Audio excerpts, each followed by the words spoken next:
Students, तो आज हम बात करने वाले हैं फंडामेंटल राइट्स में सबसे पहला जो हमारा राइट होता है वो होता है राइट टू इक्वलिटी, जो कि हमारा आर्टिकल नंबर 14 से लेकर के 18 तक रहता है, जिसमें हम इक्वलिटी के ऊपर बात करेंगे।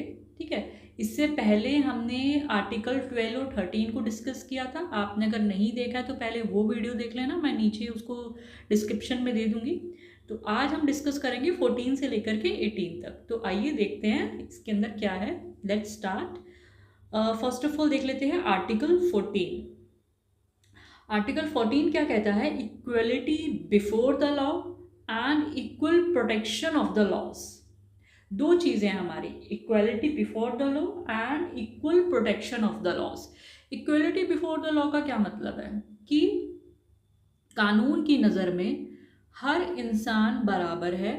कानून, आपने देखा होगा कि कानून की देवी रहती है, उसकी आंखों पे पट्टी बंधी रहती है। वो क्यों रहती है? इसीलिए रहती है कि कानून अंधा होता है। अंधा होता है इन द सेंस कि कानून को फर्क नहीं पड़ता कि आप अमीर हो या गरीब हो, आप नीची जाति से हो, आप ऊंची जाति से हो, आप किसी भी कास्ट के हो, आप किसी भी रीजन के हो, किसी भी रिलीजन के हो, कानून के आगे सब बराबर है। अगर किसी अमीर इंसान ने कोई क्राइम किया है या किसी गरीब इंसान ने वही क्राइम किया है तो दोनों को सजा बराबर मिलेगी। ऐसा नहीं है कि अमीर को कम मिलेगी या गरीब को ज़्यादा मिलेगी। ठीक है। तो कानून कोई भी भेदभाव नहीं करता है, उसकी नज़र में सब बराबर है। ठीक है। This article guarantees that every person regardless of their status is equal before the law. It means no one is above the law and everyone will be treated equally by the legal system. सबको एक साथ देखा जाएगा कानून की नज़र में। ठीक है। अगर आपने अपराध किया है तो आपको सिर्फ एज अ ह्यूमन बीइंग देखा जाएगा कि आपने क्या अपराध किया है, उसके बेसिस पे आपको सजा सुनाई जाएगी। ठीक है। अब आ जाती है एक और टर्म, वो है equal protection of the laws. It also provides for the equal protection of the laws, meaning the state must ensure equal treatment in similar circumstances. अब इसका क्या मतलब होता है equal protection of the laws? कि हम जैसे रिजर्वेशन होता है, ठीक है, SC ST OBC weaker section के लिए हम कुछ रिजर्वेशन रखते हैं।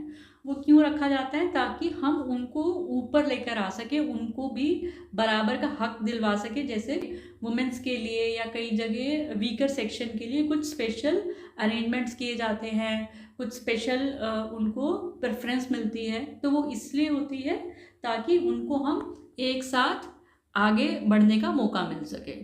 तो यहाँ पे equal protection of the laws का मतलब है कि हम वीकर सेक्शन को या कुछ स्पेशल कैटेगरी को ऊपर उठाने के लिए कुछ स्पेशल लॉज बनाते हैं और उसको कोई डिनाई नहीं कर सकता। ठीक है। यहाँ पर इक्वल प्रोटेक्शन ऑफ लॉ का मतलब ये नहीं है कि सबको हम इक्वली ट्रीट करें। यहाँ पर मेन जो एसेंस है वो ये है कि सबको फेयरली ट्रीट करें। ठीक है।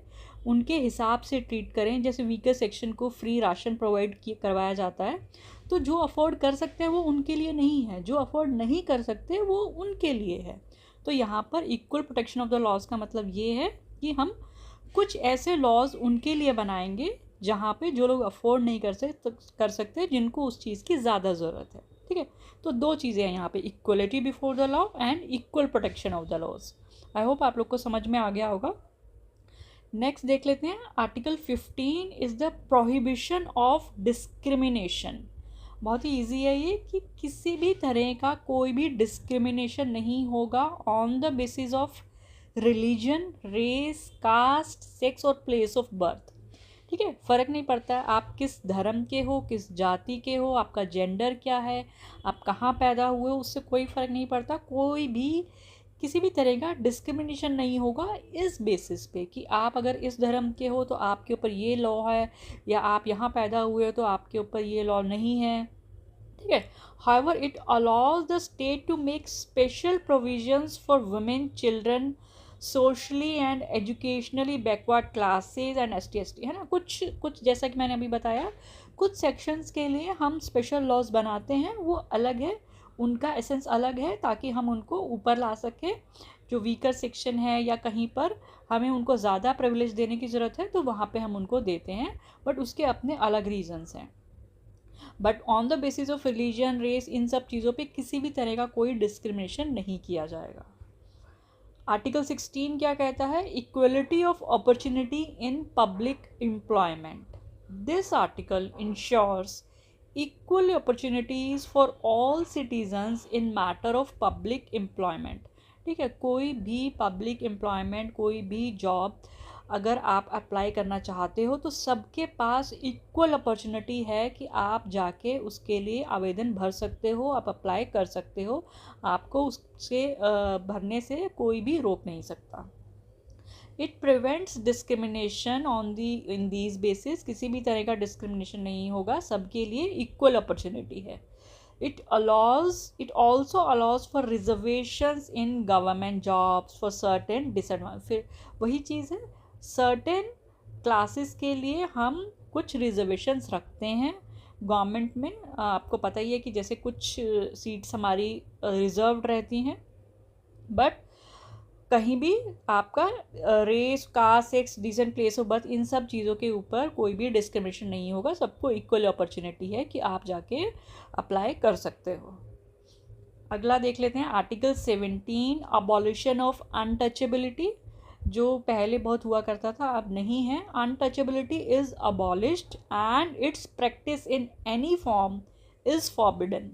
किसी भी तरह का छुआछात जो पहले हुआ करता था अब नहीं है, अब and its practice in any form is forbidden. Anyone found practising it can face legal consequences. ठीक है, छुआछात जो पहले हुआ करता था अब नहीं है, अगर कोई ऐसा करता हुआ पाया गया तो उनके ऊपर लीगल एक्शन लिया जाएगा। ठीक है, this article aims to remove the deeply entrenched social discrimination against Dalits.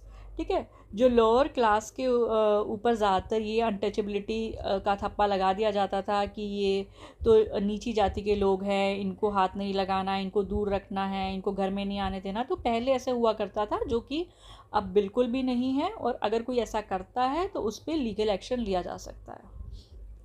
Article 18 क्या कहता है? Abolition of titles. The state prohibits the conferment of titles that create artificial distinction between individuals. पहले ये भी अब नहीं है, पहले जैसे राजा महाराजा हुआ करते थे या पहले जो ब्रिटिश राज हुआ करता था उसमें सर मैडम लगाते थे, और महाराजा, जितने भी महाराजा होते थे उनको महाराजा कह के बुलाते थे।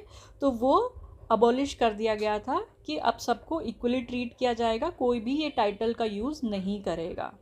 ठीक है, the state shall not confer any titles whether hereditary or otherwise that create social inequality, क्योंकि वो इनइक्वालिटी को शो करता था। However military and academic distinction such as doctor और प्रोफेसर, अगर आप एकेडमिकली या मिलिट्री में जो हमारे होते हैं आर्मी के कैप्टन जनरल वगैरह, वहाँ पर आप लगा सकते हो, डॉक्टर प्रोफेसर वो लगा सकते हो, बट इसके अलावा राजा महाराजा वो सब चीज़ें हम अब नहीं यूज़ करते हैं। ठीक है, ये है हमारा आर्टिकल 18। तो ये था हमारा आर्टिकल 14 से लेकर के 18 तक, जो राइट टू इक्वलिटी के ऊपर है। बहुत ही इजी है, एक बार पढ़ लेना। और भी इसमें एग्जांपल्स आपको बुक में मिल जाएंगे, नेट पे भी मिल जाएगा, बहुत मटेरियल मिल जाएगा। बस बेसिक आपको समझ में आना चाहिए। मेन आपको कौन सा आर्टिकल क्या डिफ़ाइन करता है वो आपको पता होना चाहिए। बाकी आई थिंक आप इतने समझदार हो, आप खुद भी बना के लिख सकते हो, है ना।